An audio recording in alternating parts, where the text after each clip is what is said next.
Hey everyone, it's Zach, and welcome back to the Fish Journal. In today's entry, I'll be running you through how I set up my 170 litre Betta tank. This setup was actually really easy, quick, and quite a lot of fun to do. I've chosen to use this 45 gallon Red Sea tank. It's exactly 1 meter long, which is roughly around 3 feet.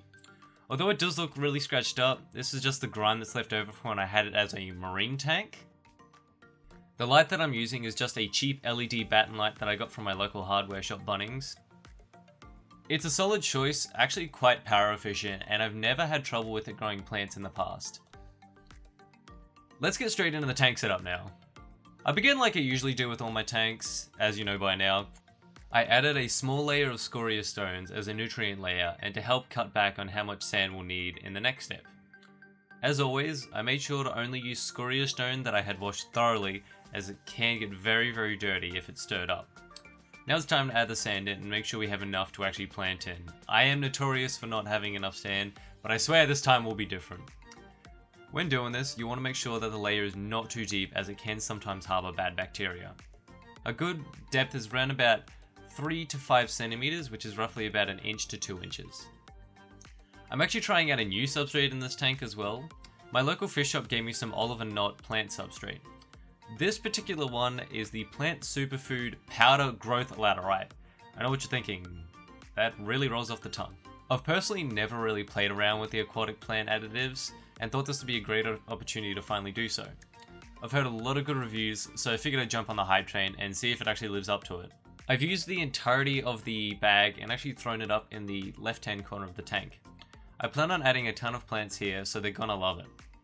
I made sure to cover this layer with a ton of sand, as this laterite powder is incredibly dirty. So make sure you keep it down nice and deep and you won't have any problems. I figured I'd fill the tank up so we can start moving on to the planting. I just placed my handy dandy colander and got to filling this bad boy up. This just helps to stop the sand from being thrown around everywhere, which makes my life a heck of a lot easier later. I grabbed a filter cover and just used it to quickly flatten all the sand down. It's time to move on to the planting. The first plant that I'm putting in is some thin leaf Ludwigia cross Arctura. I'm pretty sure that's what it is, and if I'm incorrect, make sure you let me know in the comments down below. It's actually one of my favorite go-to plants, and it grows like there is no tomorrow. It's one of the only plants that I'm yet to fully kill. I made sure to plant it nice and thick around the back, left corner, so that it would look nice and bushy as it grows in. This will be grown in nicely, and as it does, I can slowly trim and replant it, and that's the joys about using stem plants. They're very easy to propagate. Next up is some giant Amelia. I just threw this over to the right so that I had some place in the middle to transition between the 3 plants that I'm actually going to be adding.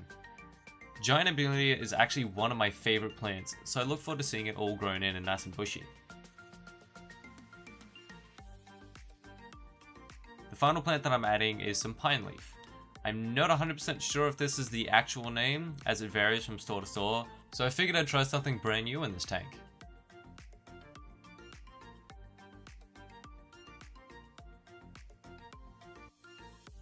To help finish this tank off, I'm going to be adding a nice big centerpiece. I had this piece of my piney driftwood from another tank that I shut down a few months prior, and I thought it'd be a perfect piece. I'm just using some gel super glue to attach the moss. Make sure that when doing this you use cyana acrylite glue, because it's non-toxic to fish and sets instantly. I'm going with Java moss for this piece as it's incredibly easy to grow, and I right now have a huge stash of it. Next up, I'm just going to add some Java Fern over to the back. I haven't really experimented with this, so now's a great time to do so. This tank is very much full of firsts. When adding the Java Fern or any plant with a rhizome, make sure that you only use enough to gently attach it.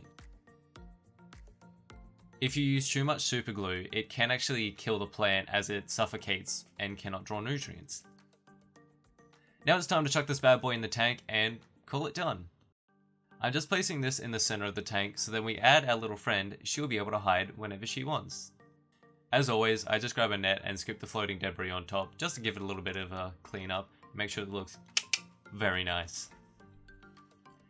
Now that everything is complete, it's time to add this beautiful little girl. Her name is Peaches, named after her beautiful, colourful markings. She is what's known as a Galaxy Candy Koi Betta. I got her from my local fish shop. She sat in her bag for a little while as I acclimated her to the tank, And once she was all ready, I threw her straight in. And as you can tell, she is loving zooming around it. She's honestly one of the most beautiful Bettas that I've ever owned, so I look forward to seeing how she goes. With all of that, this video comes to a close. This is one of my simplest setups, but I think it works nicely. I do want to add a carpet to the tank eventually, and I can't wait to see what the moss looks like when it's all grown in. I'm currently scripting a few videos, and once they're done, you'll see them in the coming weeks. Make sure to keep your eyes peeled. If you'd like to keep up with everything that I do, make sure you subscribe and join the community. It really helps the channel out. So ladies and gentlemen, thank you for watching, and until next time, happy fish keeping everyone.